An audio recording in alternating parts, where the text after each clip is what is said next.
Peace and blessings, family. I'm Nico Giovanni. Welcome to Breaking Cycles, where we like to identify and sustain a conversation around finding cycles, harmful cycles, destroying them, and then replacing them with conducive, productive cycles, so that we can, be fruitful with our family, and growing and developing as a family and as a community. So I got my big brother, old Hound, here, man, and it's a lot of synergy in our paths, a lot of differences, but a lot of synergy. And you know me, I like to focus on what we can agree on and how we can be solution oriented instead of just having conversations. So welcome, brother. Yeah. I appreciate you for coming, man. How you Thanks doing, for having me. I've been waiting. I've been a fan. I've been a fan. I don't know if it's been like 3 or 4 years, right? And so the consistency of you being transparent about processes and dealing with emotions and dealing with hardships and all of that. Yeah. And I feel like right now, our young men, right, they dealing with identity crisis, and me for one, I like to spotlight cases where we can show like, nah, look, we not a monolith. It's a whole bunch of pieces and parts that go with being a man, and it's also a way that you can handle it in a healthy way. Yeah. So I brought you on, man, because like I said, I'm a fan, and your consistency with being transparent. Tell me about like some of the greatest cycles you've had to identify. Growing up from boyhood to manhood, what was that transition? What were some of those harder cycles that come to mind, like off top? Man, the first is reconditioning. Reconditioning. We all been domesticated, right?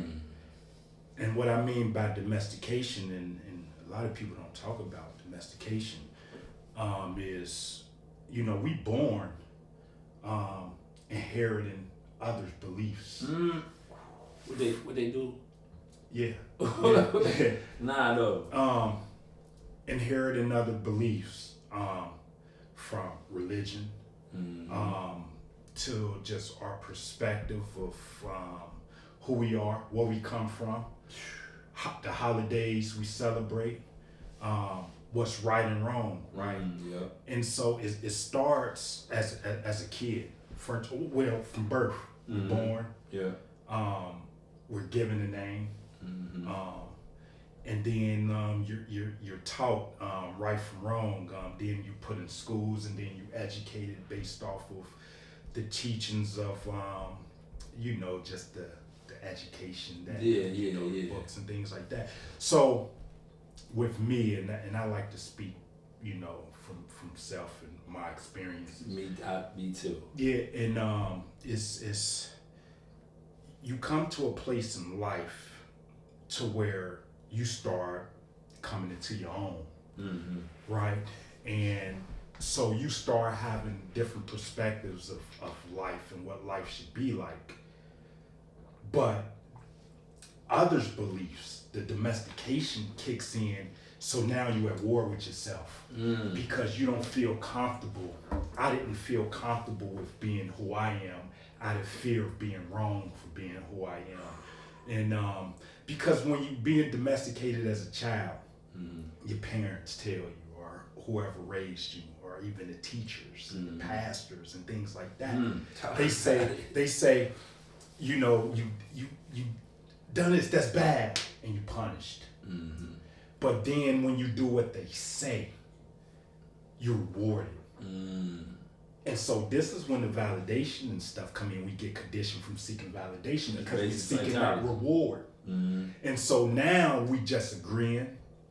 Now we doing what we was taught what was right.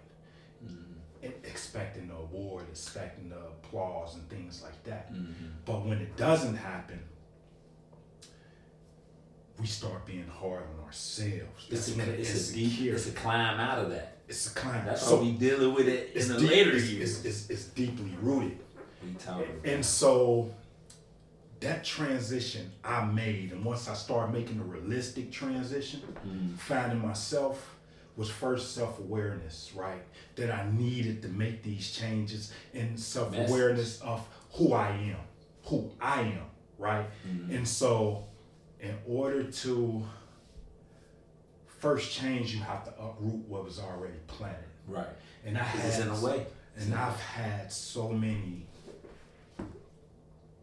negative seeds, and I'm not even gonna say negative. I've had so many seeds that didn't align with who I am planted, that was deeply rooted, and I had so much confusion going on in my mind, so much insecurity, and that's what caused me to do, say, react, and respond to a lot of things the way I did, out of insecurity, the infidelity, the anger, the sadness, the depression.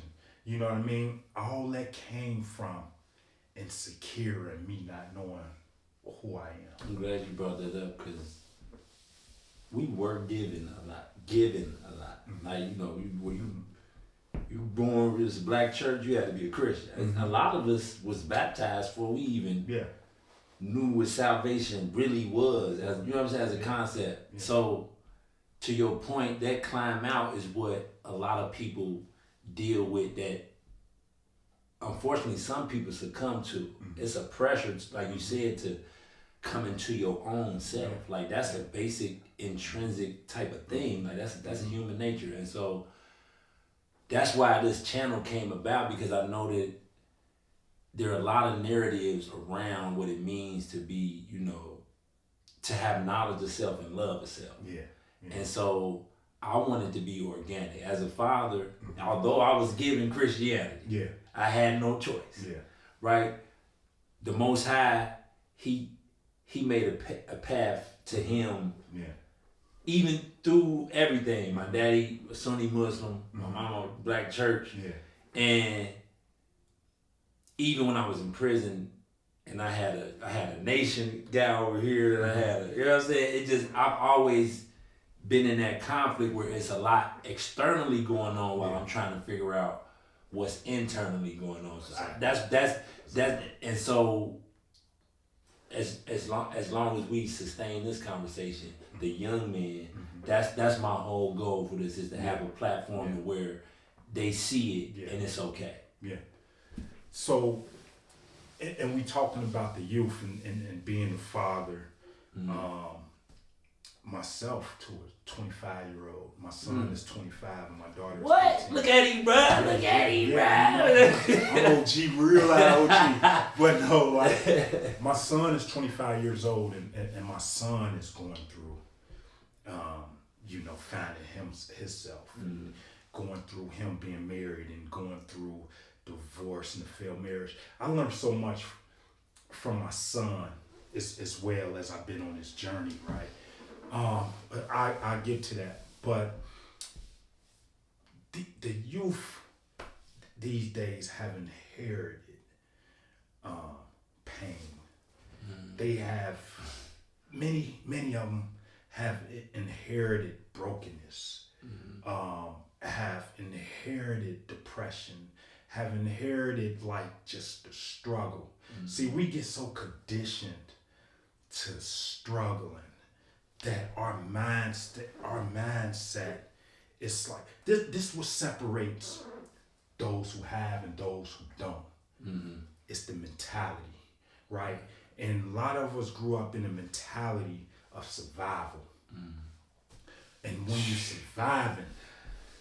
surviving, that creates a condition of by any means, getting it by any means, and it brings so much anxiety. It brings so much that I went to prison, and my son grew up without me, and my father was in prison, and my father's father was in prison. So it's a cycle. This is breaking the cycles, right? How do we break the cycles, right? In order to break the cycle, in my opinion, in a realistic way, is acceptance of awareness and not only conversations like this, but putting in the work to uproot. Right? You got these young cats, these young kids, these young men and young women that's living expecting to die. That's living feeling like they boxed out of society about time before they 16 years old. Before they 13 now. Now they getting younger and younger and they feeling like they don't belong. And I'm gonna tell you why is because they grew up going to visit their dad in jail or their uncle in jail or they calling from jail. Some of my strongest memories is driving far to see pops. Like, and that's a trauma deeply rooted. Deeply rooted that you don't see it. Just because you don't see it don't mean it's not there. Oh, nah.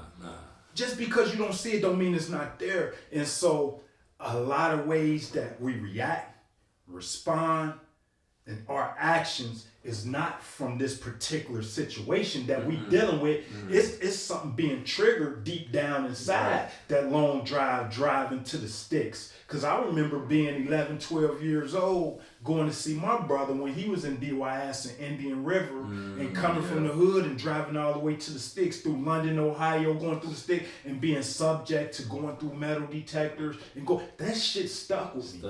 It's vivid. That shit stuck with me. And then my brother in DYS, who I looked up to, kind of glorifying him being in prison, getting his weight up, having status, holding his own. And so I looked up to that. And I was influenced by that. You know what I mean? So you damn right I'm going to follow in them footsteps. Yeah, that's where my love foundation is at. That's what that's my emulation. Yeah. You know what I'm saying? Yeah. So yeah. You were conditioned to that. And then he comes home from jail. Come home from jail and be celebrated. You have that reward. Remember I said that domestication, the reward comes down. And me being a young adolescent, me being a young kid, still growing and still these seeds are still being rooted. My brother is being celebrated from coming home from DYS. That's what Mike Epps was talking about. Yep. When he was talking about, I think it got taken out of context because I agree exactly what you said. That gave us something to celebrate and to long for it. Yeah. Not necessarily I'm about to get in the streets and go to prison, but if it happened, it's a route for me to maintain my identity as a man because here they is celebrating. Yeah. Majority of people that come from where we come from, and I'm not just talking about black people. I'm not just talking about minority. See, because systematic racism has evolved into classs. Classism, right? So people that come from and the have-nots. People that we come from, our moms and daddies they was out there having to get it, struggling. We didn't come from luxury, most of us, right? So we didn't have people at home waiting when we came home and was doing homework at the dinner table and shit. We didn't grow up in no Huxtable type family. Yeah, our mom was doing 3 to 11. Yeah. 11 to 6. Yeah. It's a whole lot of... We come out and so when we had A's and B's on our report card and things like that, we wasn't rewarded from that. We were just told, you got to go to school and you got to make good grades or else, right? So, but when we came home with it, we wasn't celebrated by the whole family. Probably by our immediate one household. incident happened on the, on the situation side. Yeah. We in trouble. Yeah, we in trouble. Getting beat. Yeah. And I love you, Mom. Yeah. I talk about that because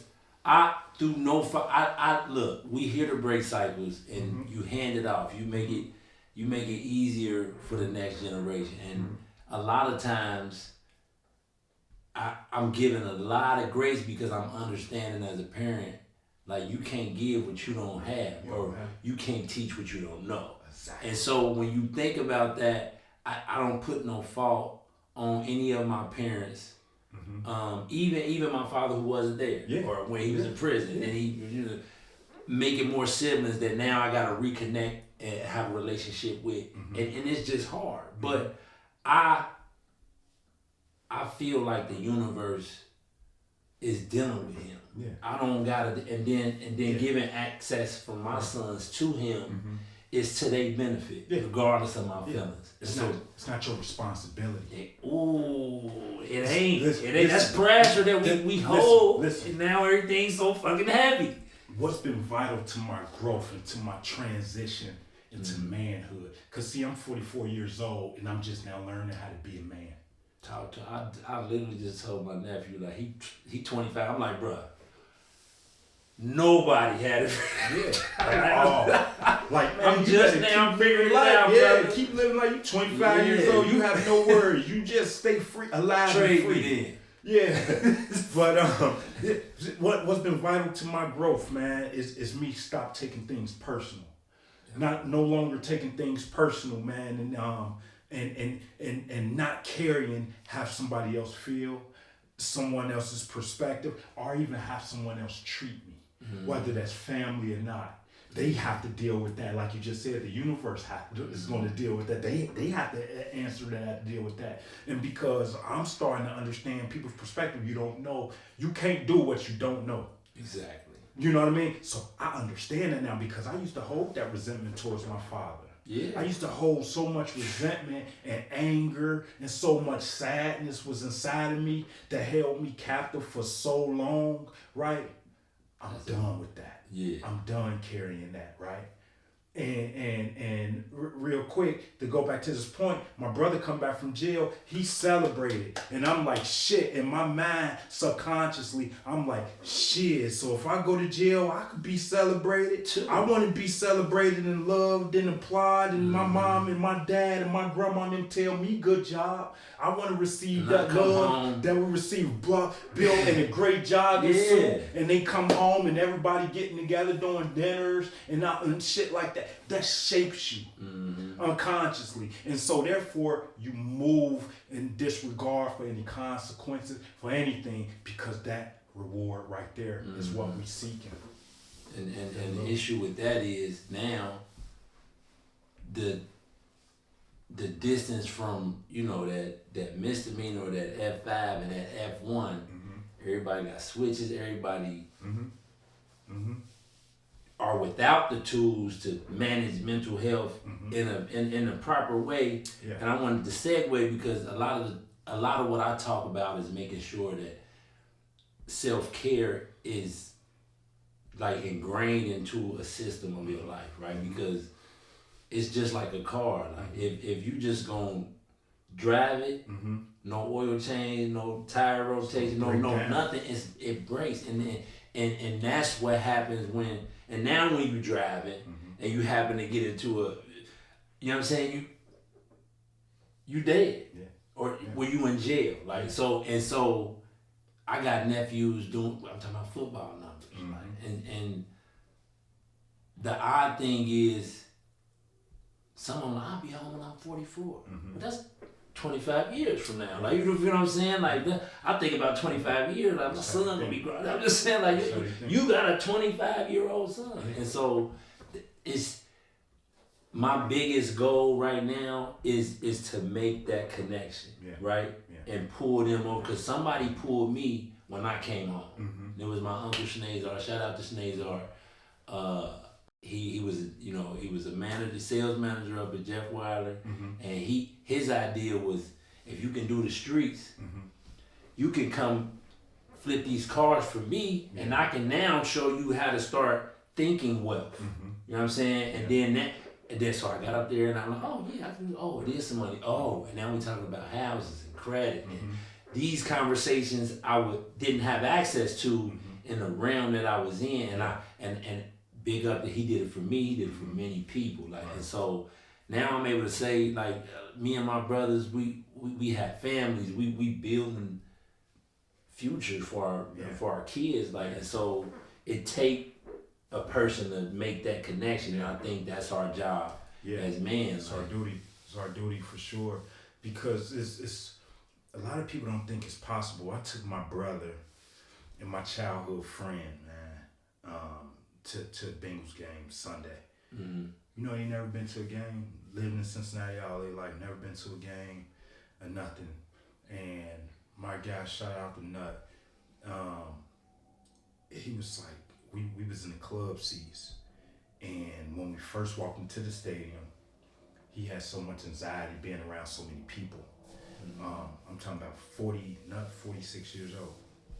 So many people and things like that, and he was just like, and once we got up in the club seats and how we was able to coexist with so many people from all over, business, people from here, there, and how they received him, it changed his whole perspective. He was calling me all night Sunday and was like, yo, I want to do so much more. I want to start traveling. I want to start going places. I want to start experiencing life. Yeah. And I asked him a question, because now I ask questions. You know, I'm a sponge now. And I say, like, I asked him, like, how did it make you feel? And why don't you think you ever went to a game? Why don't you? Because he had the money to do it. Yeah. He just never done it. He said, I didn't feel like I belonged. Oh. I didn't feel like I belonged. And so many people have that mentality. Where they stuck on that block. And they just content with on that Avondale block, that Warner Hill block. That's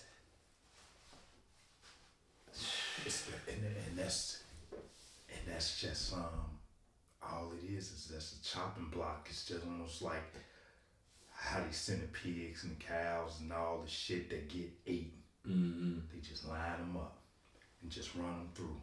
So you on the streets, they line you up, whether it's to the morgue, you could go that way, or it's jail. And it's that pipeline and that continued pipeline, and then you get into the institutions that institutionalize you, take away your humanity, it breaks you down to make you feel like you boxed out of society. You calling the officers Mr. and Mrs. and you bow down from when you're sitting in the child hall and your mannerisms is like this, and just everything in you, they give you a time limit to eat, a time limit for rent, and so it's just rushing. You just rushing and all you doing, so now you don't have the ability, you racing against time. And then you just conditioned to no responsibility, because they cut off all the reentry programs and all that shit. So now it's just a warehouse. And they give you all the gadgets, they give you all these things now to make jail comfortable. So that's why most people don't mind going. And so people come out, it's a revolving door, they come out, and then they come into society and they're overwhelmed. And now you're dealing with all these mental health issues, to where most black folk got a stigma against mental health, and they don't want to feel weak. Health period. And then mental, that's a whole nother level of stigma. When my primary care doctor thanked me for coming to my appointment, and I say, what are you thanking me for? She said, because you don't see a lot of black men coming in here on their own. They either dragged in by their woman, or dragged in because it's like, it's the last resort, because now they got a failed kidney now, you know what I mean? They going through health problems now. But me just going and I said, I'm here for my annual, I'm here for my routine. And she was like, and it was a black woman, and she said, wow, like, I commend you, and I wish most black men the best way is to lead by example. This is a very important point, especially when, you know, I'm dealing with a lot of sickness in my family, whether it's dialysis, you know what I'm saying, diabetes. I lost my oldest, rest in peace, G. It's a lot of that in our history. Yeah. And so I'm often unapologetic about how serious I am towards the people that I love. Yeah. And I know that sometimes they hate me for that, like, right? But that's cool. Yeah. That's cool, because I think if don't nobody, okay, so, and I want to get off subject but I come from a big family of women, like, you know what I'm saying? Yeah. It's a lot of women, like, and so through, you know, the numbers of all the men and then the deaths, we done lost a lot to gun violence, and it's just, the women are running the family. And so for me, that's awesome, because they capable, right? Yeah. That's I love that, because if you ain't got no choice, you know what I'm saying? A lot of us come from that matriarch style, like, and so, but I'm just, for me, it take for us to be like, nah, we gotta take the reins. Like we gotta let them breathe and take the reins and then start just molding that standard. Because I always say, although the men that I was looking up to and growing, they although they was hustlers, right? They still demanded a standard of man, right? Yeah. It was certain stuff that could not be around them, right? And you couldn't do that. And so I give grace to some of these young brothers because they don't have that, like, right? And so, but I want us to be that, like, and so that's where I'm at. So when you came home, because that's a chapter, but that ain't our identity. What did you start to do and connect the dots on like your purpose driven life now? Like, what I see is purpose. You know what I'm saying? That's why we here having this conversation. So how did you get from coming through all of that, then coming home and getting to that purpose? So you know, a lot of people know, and if you don't know, I did 12 and a half years on wrongful conviction. I was sentenced to 28 years for a crime I didn't commit, right? And so it took them 12 and a half years to come back and exonerate me. But while I was in prison, I went through so many different phases, right, in my life. But I just always, before I went to prison, I just always had this drive, this desire to want more, right? So when I went to prison, I prepared to be released. I didn't know when I was coming home, but I knew I was coming home. Yeah, boy. So what I did was I studied, I read a lot. I started, OH-10 from prison. And what I did was I made a vow to myself that I wouldn't allow myself to become institutionalized, right? And so I always kept an identity of self. I cut my own hair, and I used to cut my hair in a certain style that kept my own identity. I was rebellious to a point of like, you're not superior to me, you're not breaking me. I did all my time in maximum security. You know what I mean? And in that isolation. And so I learned how to, be with myself, to like kind of like enjoy myself, right? So I prepared to come home, and I came home on a mission. I came home, on a criminal justice reform, a realistic reform. I came home advocating for wrongful conviction and joining all these different organizations. But let me tell you the mistake I made. Listen up. I thought I was exempt from the trauma, from the PTSD, from the hurt, from the pain. I thought I was exempt from being weak. I thought I was exempt. I never cried. My mom died while I was in prison, and I didn't get to go to the funeral or nothing because I was in maximum security. And I didn't go to the funeral. And I remember when my dude was sweeping on the range because I was in 23 and 1 at the time. And I was talking to him like, man, my mom just died, I was about to cry. And he was like, nah, bro, don't be weak. Nah, you can't be weak, don't cry, bro. And I never cried, I never grieved. He got trauma, he don't even know. Exactly. And so I came home, right, and I didn't deal with the demons. I didn't deal with the hurt, the pain, the trauma, nothing. And I came home with this idea of I'm home now and it's gonna be like this. I got my kids now and this and that and this and that. And I neglected me. And I took on everybody else's way. Came home, got married, came home and was just trying to be the best father that I could be, but with a lot of self-pity, a lot of self like, oh, I let them down. Oh, I was down. Even though I wasn't the cause of me being in prison for 12 and a half years. I left, my son was 7, my daughter was 7 months. And so I came home carrying that weight, right?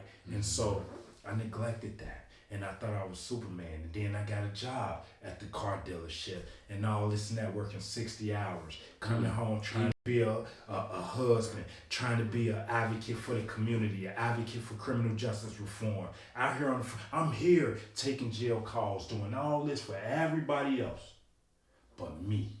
Right. Mm-hmm. And so I wake up one day because now I'm out here and I'm in pain and I'm hurting, but I got my fronts up. Yeah. I'm pretending that everything is cool. Mm-hmm. And so I'm sweeping everything under the rug. I'm burying everything inside. I'm suppressing.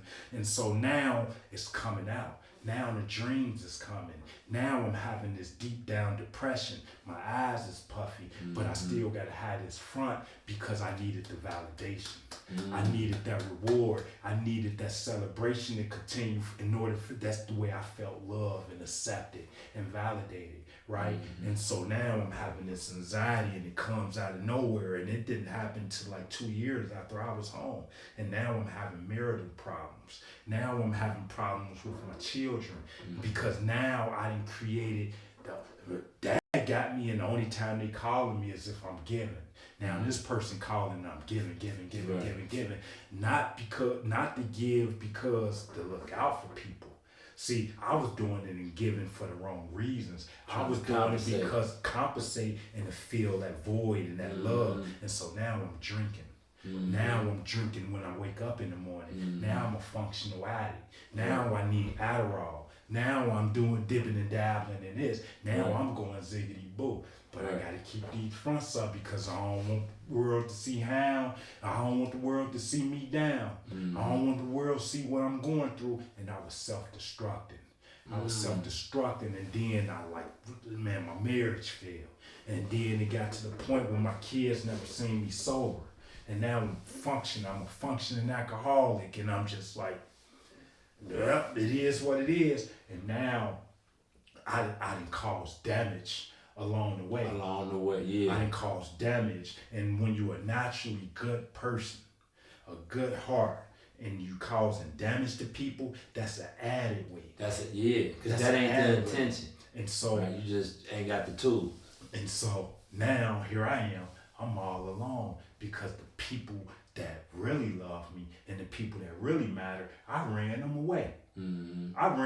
So now I'm home by myself drinking a fifth of tequila a day, getting up in the morning and I'm dressing nice and blah, blah, blah, but nobody knows that I'm fighting these demons. I'm going through this, and now I'm all alone. So I done ended up going back to prison psychologically.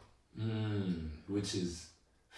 I'm getting up, going to work, and see, nobody knew this because I was afraid to share this. So now I'm going to work, I'm coming home with a bottle, and I'm isolating myself to a bedroom. Or I'm seeking other little shit, the gratifications that's helping me feel good, that's helping me feel fulfilled in that void. But then you causing so much damage and destruction that you gotta wake up the next day and do it all over again and be numb. For the damage that you done caused. And so now, 2 years later, I look up and it's a whole storm. I done created a whole storm, and I'm like this. I'm at a crossroad now, like, damn, what I'm gonna do now? I done burnt bridges. I done just did so much because I wasn't me anymore. And so, I cried. I was home by myself. I cried. And then I just gave it all to God. Crying feel good, man. I gave it all to God, man. I said, God, I can't do it on my own no more. I don't know how. I said, I was broken to the point to where there wasn't no fixing me. I had to become renewed. I had to be like, yo, it's done. I gotta face it. I took the mask off. I took that costume off. I became vulnerable. And you keep it a buck with yourself. Thank you for sharing, bro, because I think the hardest thing to do consistently is to wake up and keep it 1,000 with yourself. Like the mask and the facades and the fronts that we put on, they like an elevator got that capacity for a reason. Like you said, we those provider type men that everybody can get on the elevator. Like, fuck the capacity. We're gonna make it happen. We're gonna make it work. Come on. And then now the elevator don't work. We stuck in the elevator. Like and it just don't keep stuffing, right? God the Most High wants, He will empower you to do anything you want to do. But the one thing He wants you to relinquish is to know that you can't do it by yourself. Can't do it by yourself. That's the one thing. If you really commit to that, like, all right. Cause I'm bullhead. I don't know about you, like, but my mama tell you, from jump to now, I thought I knew what to do. Yeah. I thought I knew that my plan was the best plan. Yeah. I know you older than me, but I think I got this figured out. Like with that, and we have it. I have to call my mom now, like, if I would have just listened. All right, but nah, that's it's about surrender, man, and that higher power. And I had to dig deep, and I just accepted it. The acceptance when you're ready to uproot and change and grow, you have to accept things for what they are. And so I stopped feeling sorry for myself. I stopped being the victim. I stopped being the victim, and I was like, yo, you a warrior. You a warrior, and it ain't for the weak. Living righteously, it's not for the weak. And I had to dig deep, man, and I knew that I had to uproot first. I lost a lot of people once I decided that I was gonna change. It was one point in time that I used to look up, man, and I was surrounded by so many people, and my phone would ring nonstop and messages, and people would be all in my house. And I just always had people around, and I needed that. And the hardest thing to do was to accept that, and to just do it for me alone, right? And it was so lonely. It was times where I just used to cry, used to be like, damn, no one invited me to a fight party. They all laughing at me. They all talking about me. I ain't the same Hound. Look at him now. And I worried about that, bro. And it drove me crazy. And then once I just stopped caring about that, because I said something to myself one day, I said, I'd rather be hated for someone I am than love for someone I am. And that's why so many people left, and I lost so many people in my life because we wasn't connected for who I was. Yeah, and if it wasn't, they was connected for a whole image and something else. They didn't know me. They didn't know me, and so now it's gonna be a disconnect. And so I had to get used to being alone by doing things by myself. And I became sober. I became sober. And I said, you know what? I like this feeling of sobriety. But I knew I couldn't do it alone. I knew that I had to go to treatment. So I went to IOP, intensive outpatient therapy. I do one-on-ones. I do MAT program, which is a medical assistant treatment. So I went and got Vivitrol shots. I needed help. And I prayed. And then I went to AANA, and then I went and got a sponsor. And so I go to 5 meetings a week, and then I go to Cat House, that's the treatment, IOP 3 days a week, Monday, Wednesdays, and Friday. I said, I ain't working, I ain't doing nothing. I'm my number one priority. Self-love. We talking about self-love. I go get my nails done. Self-love. Once a week, I go get massage. I go and put that time and energy into me. I love myself. I get up in the morning. I cut my hair. I shave myself up. I look in the mirror and I say, I'm proud of you. I'm proud of you. As you should. And I put that love into myself. And when them thoughts come, because our mind, you're gonna have that one is telling you like, oh, you could do this, you good, and then you got this mind like, no. And so my mind is like this, and I talk to it. I say, nah, I'm gonna do this. My coworker seen me talking to myself yesterday because I was triggered, because I found myself taking things personal, right? And I said, nah, it ain't you. They got to deal with that. And he was like, huh? What you say? I was like, nah, I was just talking to myself. And it's okay because that's what works for me. And so I said, I ain't content with this though because I was still fragile. And I accepted me being fragile still. I say, nah, let's raise this bar and this recovery. What you're doing, keeping it 100 with yourself, man, on a daily basis. I went to sober living. Because I went to a sober living house. I gave up the comfort of my place, the comfort of just being in the condition of doing it my way. I say, nah, because you see what your way got you. Nah, let's raise this bar. Yeah. Let's learn. Let's add these layers. Let's add these tools. Let's add this structure. Mm-hmm. And so I went to sober living, and I signed for that, and I gave away that freedom. As hard as it was the hardest thing to do. But I used to go sit in a sober living house where everybody was gone. They didn't even know. I used to go and sit in the house and sit in the day area, in the meeting room, and sit there and absorb it. And I started conditioning myself, and I started telling myself, you could do this. You need this for you. I'm glad you said it was the hardest thing. It was the hardest decision. It was so hard. It's still hard to this day. It's still hard to this day. When I look at the clock and I say, shit, it's Saturday night and I gotta be in by 1. I ain't got no business being outside at 1 o'clock in the morning anyway. Exactly. Ain't know what's out there. Ain't nothing out there. And so it gave me that balance, and I embrace it. And it didn't help me to continue to evolve and grow and be the man that I am today. And that's called getting the tools, y'all. And look, you don't want if somebody coming to fix something for you, whether it's if he show up with no tools, how you gonna fix you ain't gonna let him fix nothing. Yeah. So don't feel like it's beyond you needing tools. We all need the tools. Like we never knew it was tools. Now we know that tools exist. Yeah. We gotta utilize those tools, and then we gotta encourage the people that we love to also go gain tools. That I'm looking at life. I'm glad you brought up, because taking it personal, right? That's the key, right? That's the big key, like, because everybody dealing with something, like, right? Like a lot of times, like because there's moments, you know what I'm saying? Because I'm human.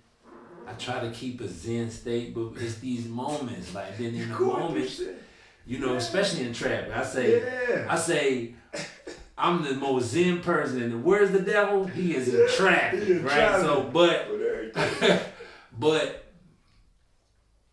in being and keeping it a buck with yourself, and then a blessing for me is that I'm breaking cycles as a parent because I couldn't communicate. Yeah. I'm glad you said, because communication fixes almost everything, even with yourself, right? That's where it starts. Yeah.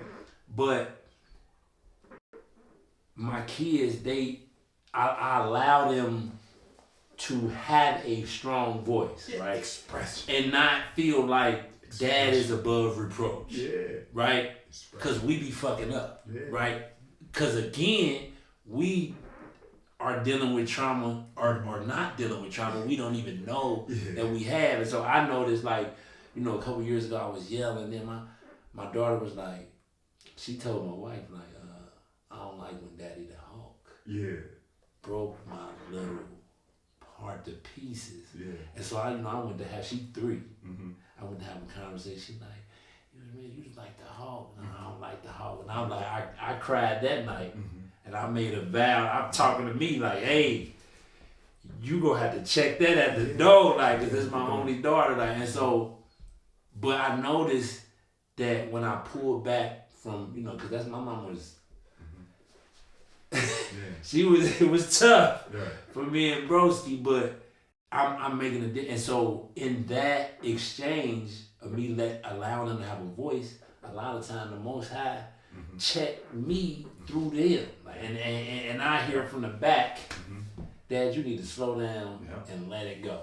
He'll say something like, you won't see him again. Like, you know what I'm saying? I'm like, this 7-year-old, okay, I'm like, my bad. I'm looking back, he like, that's the kind of relationships we need to foster, because it's all designed to work perfectly. It's just a lot that's happening. It got us disarrayed and aloof from that alignment, like, but it's important to see men in the field.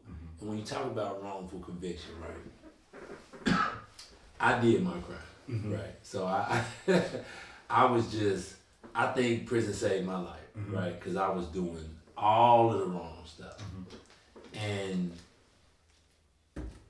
I couldn't imagine doing, a dozen on a wrongful conviction. And all too often, it's a lot of wrongful.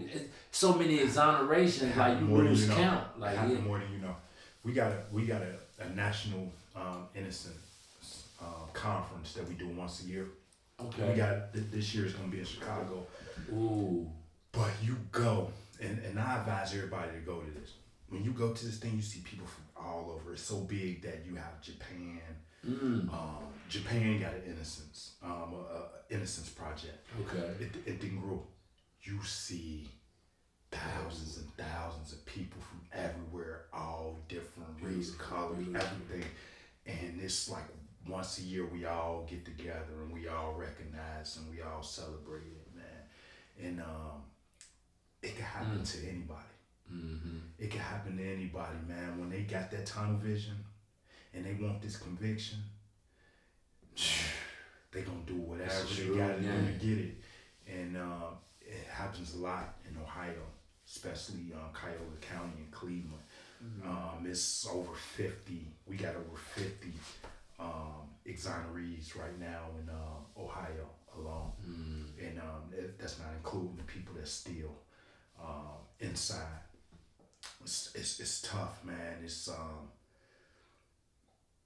nothing like doing somebody else's time and knowing that you're innocent and the things you gotta go through, and when you express it and vocalize it, they look at you like you're crazy, and it messes with you psychologically. And I didn't know until a couple years ago that it caused so much resentment in me. I had so much resentment towards, the system, towards women, because of the women who came in and out of my life while I was locked up and left, didn't be with me. My baby mom had put like this thing, so I came home like I didn't even realize it until just probably the past year. That contribute to my womanizing, to my cheating. I was in flight mode all the time when dealing with a woman. That's what happened with my marriage. It was like, oh, I'm gonna get you before you get me. And we dealing with that. It created a lot of, just negative, characteristics in me. And unhealthy energy. Unhealthy, yeah. And that's just something that I had to address and dig deep to find, because I was unaware of it. And so that helped me a lot with, just working on things that I needed to work on to be a better, man, a better father, a better partner, better, all that. representation of what a man is.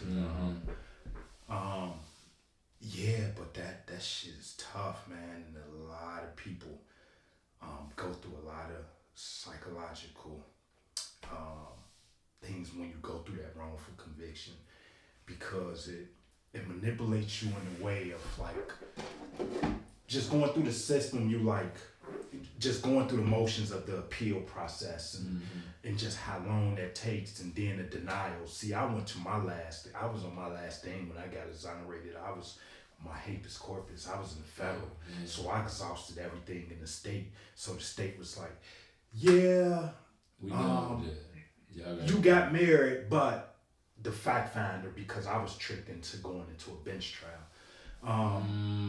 And so you start thinking like, damn, maybe I am guilty. Maybe like you really go through that stuff. And and so you just wrestle with it and back and forth, and it kind of just shapes your character, and it just makes you rebel and stuff like that. But I fought, man. I fought to kind of keep a sound mind. They tried to put me on meds and to try to put me, I was like, nah, I'm not taking no medication, because I seen what it done to people. Yeah, that's a way to and so that kind of was domesticate as well. and it broadened my stereotype on mental health, the way that they treat you inside prison, and how they just put you on Wellbutrin or trazodone and all Seroquel, Cinequan, these things that just messes with you and slow you down and just take away your creativeness in your mind. It kind of grabs a hold of your mind, and I've seen it do people like that. So I was like, I came home and I was reluctant. I was reluctant to do treatment. I was reluctant to do outpatient and things like that. And I remember when I first went to, the treatment before I spiraled, the mental health, and we need reform in mental health as well. But I went and I was like, damn, now I see why people don't deal with this mental health stuff, because they pink slipped me. And so, pink slip, when they put a pink slip on you, you can't leave for 3 days against your will. It's court ordered that you have to stay there. And so now you in locked doors, and it became more of a confinement than me seeking help. And so I was like, I never do that again. Yeah. And so now it's like, I was spiraling, but I was like, I ain't telling nobody that I ain't about to pink slip me again. I had to fight with them people to let me out. And so, and I was like, now I see why people don't want to deal with this and go get help.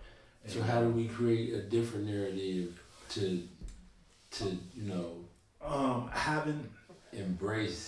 having conversations like this, and as well as us taking advantage of being able to go inside these institutions, being able to go inside of Beckett Springs, Glenwood, being able to go into the UC Burnett Ave Ridge Tower, and going up there and seeing how they operate, and seeing, because people is unaware of what goes on and behind the doors, and see, because my son, I told you 25, and my son had a mental breakdown.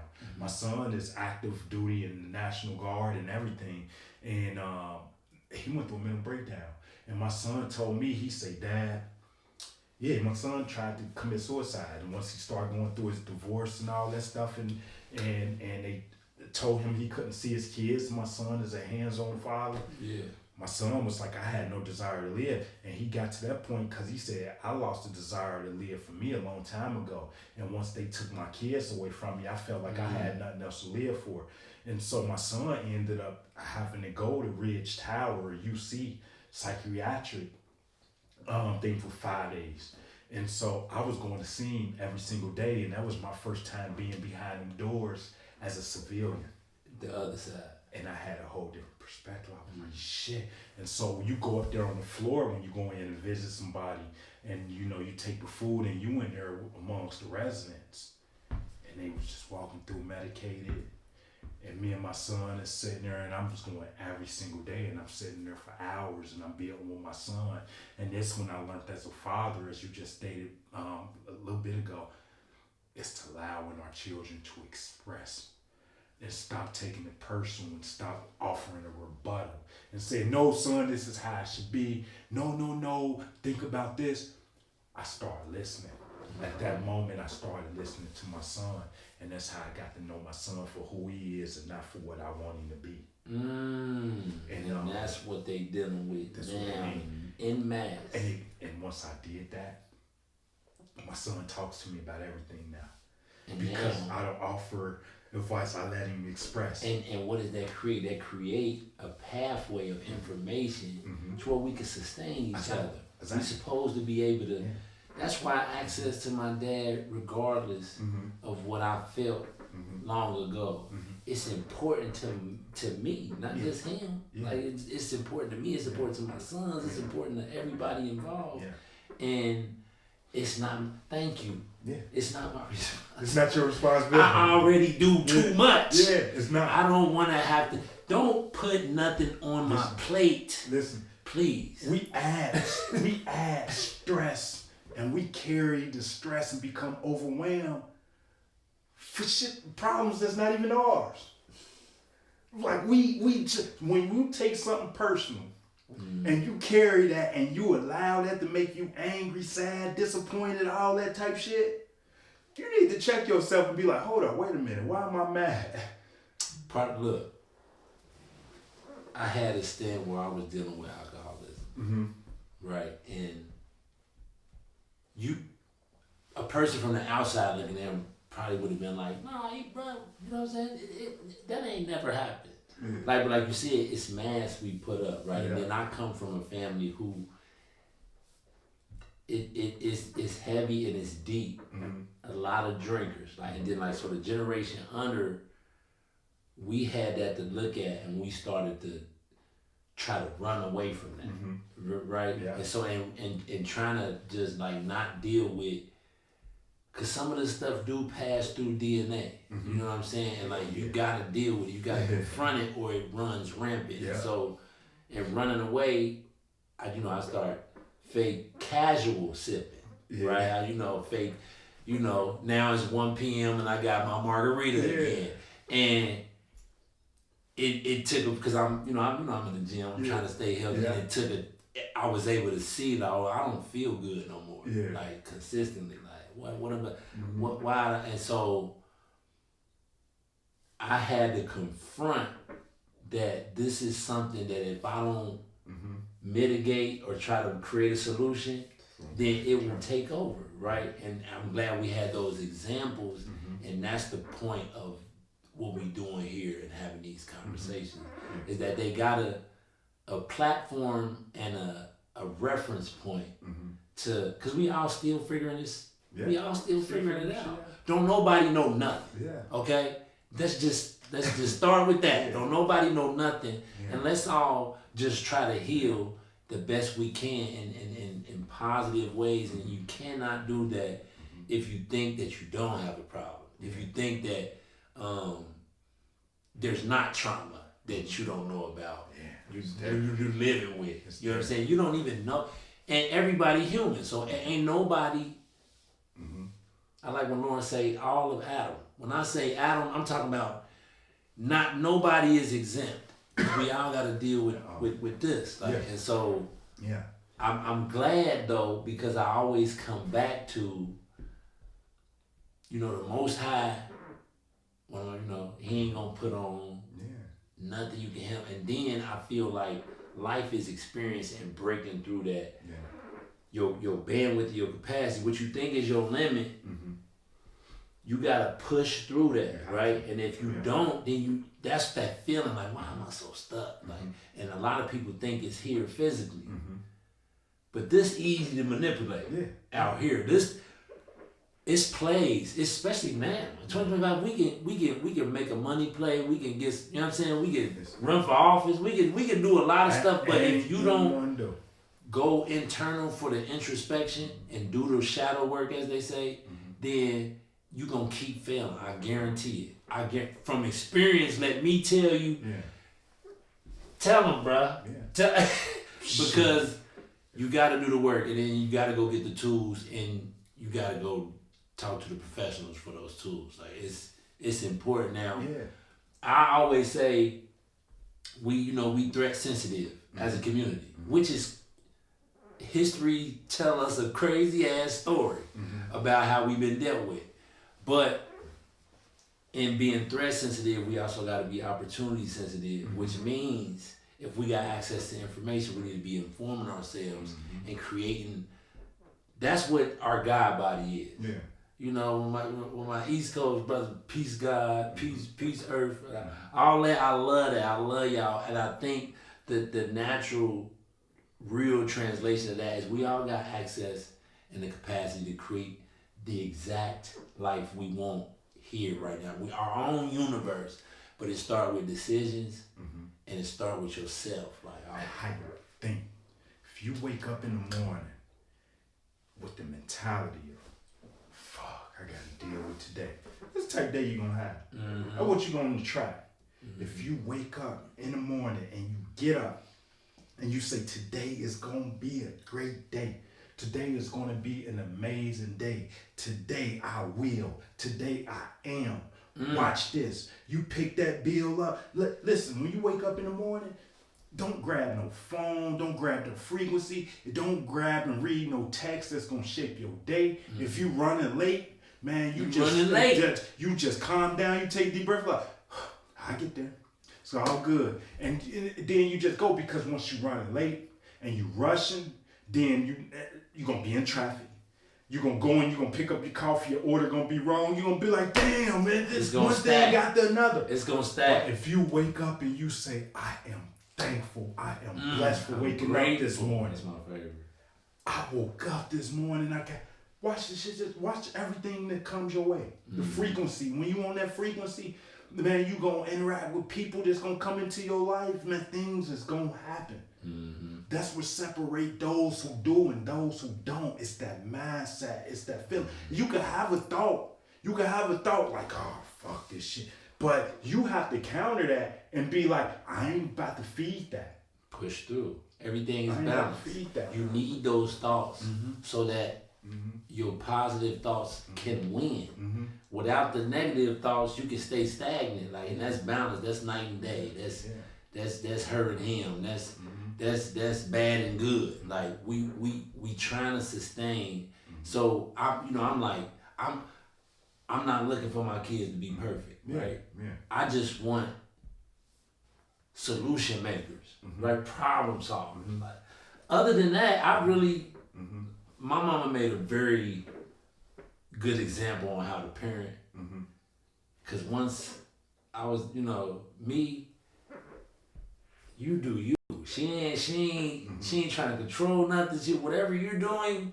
Good luck. I'm praying for you, all that. And a lot of times, parents try to live vicariously or try to make their kids into something that they want their kids to be. And you just said that. Instead of doing that, I should listen and see who he or she is. And now I know how to support in a way that propel them into the future. Exactly. And now I don't got to do too much of nothing. And that's the key of breaking that cycle. It's sustaining that freedom that child has. Our kids ain't got no worries. Remember, think back when we was kids. We ain't had no worry. We ain't worried about no bills. We ain't stressed about. We were just carefree, and we had an imagination that could go to the moon. No limits. There was no limits. No ceilings. We got to get back to that. Yeah. Even as adults, we got to get back to that feelings, to that happy place, to that freedom. See, we so confined in what society thinks, how we should be, how much money we should make, and all that. This past year, when I just been working on me and not working and nothing, man, I've been on trips. I eat whatever I want to eat. I go to any event I want to go. Listen, the universe, God is going to make sure that I'm fulfilled, that I'm living. I ain't have to worry about punching no clock, worrying about no bills, worrying about no car. No, I don't stress or worry about nothing no more. I am free. Yeah. I am free. I express myself the way that I need to express myself. I'm mindful, though. I'm mindful. Because I was about to say, don't say fuck the bills. I'm mindful. Listen. He cooking though. It's be impeccable with your word. Be impeccable with your word. Be impeccable with your actions on what you allow come out your mouth. Don't feed into no gossip. Don't feed into no drama. Don't feed into no fear. Be impeccable. Impeccable means without sin, right? And sin means not being you to your fullest. Who you was created to be. Who you was created to be. Be impeccable, bro. And let me add, be intentional. Exactly. Listen, I tell my boys, balls in your word. Very, very, very simple, foundational. If you say something, mean it. If you cannot do something, just don't let it come out your mouth. Oh, I got it. You don't got, a lot of people just wasting words. Like, you know damn well this ain't about to happen. You want to validation. And it's validation. Like, y'all start. I got you. I don't want that. That's quick to cut you off. Right? And then you see me 2 years later, like, what? Nothing personal. I just don't deal with that. Be intentional. Be intentional. Be impeccable. I like that because we gonna continue to have cycles to break just because it's so much that we gotta undo. It's things that we're doing wrong now that our kids will have to undo. So this is a day by day. This is an every day. You can't take a break. You know what I'm saying? You can't commit, but one day at a time. Commit, but one day at a time. Like if you take it, if I commit to today, when they say the past and the future, they ain't really real. The only real thing is the present and the right now. So take that. Don't take that for granted.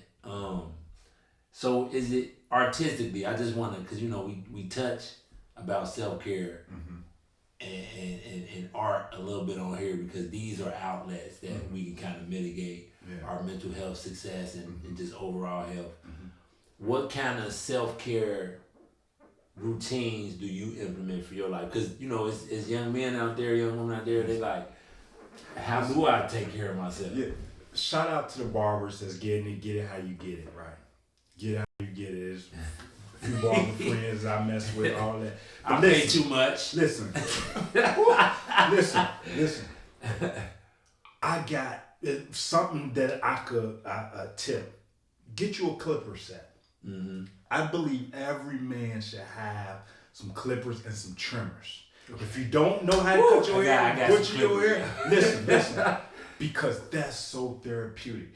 I start my week off with the giddy. I line myself out. I be in the mirror. Listen, I wake up 2 hours early on Monday so I can take my time and not butcher myself too much. And if I do, I call it a stupid cut. You feel me? I came up with a cut.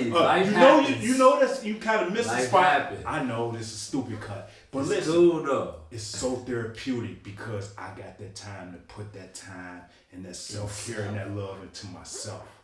I start my week off in some type of way, whether it's my beard or whether it's just my edges, and do that. And I told you, I go get my nails done. I go get a manicure, a pedicure, at least once a month. I do that, bro. And then I do my face routine because you just putting that love and energy and that time into yourself. And that's when I talk to myself. That's when I say, hey, man, you're handsome. You're strong. You're beautiful. I'm proud of you.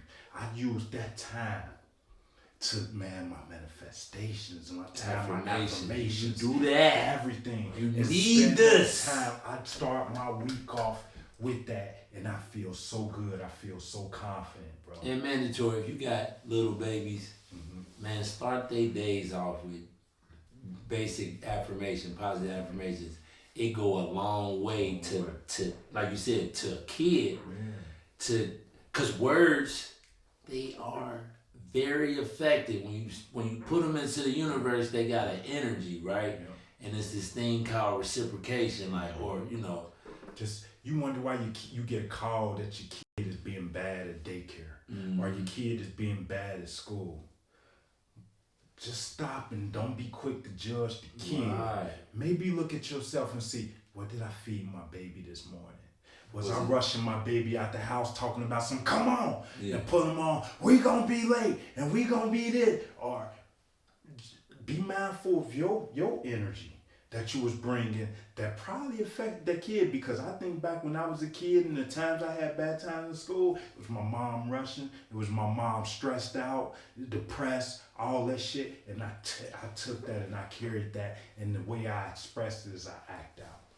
And look, because if you sent your baby with a belly full of Red 6 and 30 grams of sugar, exactly. I don't know what outcome you had other than you getting the phone call, because you gotta be intentional. Blaming the kid, and the kid is like now being conditioned to be like, it's my fault, it's me, I could never do nothing right, it's me, I'm the reason. That really shaped me, and I grew up that way, and that's something that I've been having to uproot and know that it wasn't my fault. I'm done carrying that blame. I'm done carrying that weight. When I say I'm free, bro, I'm free in every way. I'd love to hear it, man. More of this, man. I want you to take that and know that the journey is important, right? The journey is important because the product that he is a testament to now, it took all of that. And that's why I try to, you know, as much as I didn't like the 23 and 1, where they didn't give me the 1, they just came and checked it. I we was 24 and down the back in AC. We get right. Like ain't no nothing. And I had to fortify myself, and then you won't have those pathways to be able to do that if you don't take the time to start dealing with yourself internally. And I just appreciate. I want to do a part 2 with you because this conversation. I want to delve in on like mental health and how we start power ranging that shit. You know what I'm saying? And so, but I do gotta ask a couple questions. Okay. Cause the people got it all. Okay. Right? So I'm gonna give you options and then you just tell me what you think. Okay. Fresh Prince of Bel-Air or Martin? Martin. Okay. GOAT, Jordan or Bron. But if you got another one, you can just name another one. I'm a Bron guy. Bron guy. Okay. I'm always like, look. Bruh brought the homies with him. Everybody got a check. I'm like, that's what I look up to. For sure. They ain't gonna appreciate Bron till he gone. That's unfortunately I had one of my ODs talk about, you know, dads, they don't get their value. Yeah. You don't know how much they do until they not doing it no more. Like, I was like, dang, I'm like, that's deep because we impact so much, or we trying to do so much for everybody. Once it's gone, like one of my friends, she lost her dad. She was like, I didn't know how much he did for me on a daily basis, from changing my tires to come and pick me up and get a lift for the kid. I'm like, but then for us, we can't show no weakness. That's the stigma in our head. Like, we gotta be strong. Like, the world out to get us, the system out to get us. I gotta hold my mom and my sisters down and all of this, and you can't do none of that if you're a broken down car. Yeah. So you gotta take care of yourself. And I got one more. Name top 3 artists dead or alive that you would want to track. Man, top 3 artists. Gotta go with Pop. Pop. West. Gotta go with Pop. Who else? Pop. Gotta go with I know this is a tough one. Yeah, I fuck with Wayne too. Wayne, Pop, Wayne. Ooh, this. Pop, Wayne, and I gotta go Curtis Mayfield. I thought he was gonna say Lauryn Hill, but hey, Curtis Mayfield is dude. Nah, so look, I appreciate you coming, brother. We're gonna have a part 2. We're gonna continue to break cycles and have conversations and sustain the conversation around mental health, self-care, self-love, self-knowledge. Is there anything that you want to say to the young men and women that watch the channel? Yo, just keep showing up. That's all you gotta do is show up, man. You show up, being intentional, being impeccable, and not taking things personal. You gonna be alright. We gonna be alright. Now I appreciate you, brother, man. Until next time, y'all keep breaking cycles. It's love.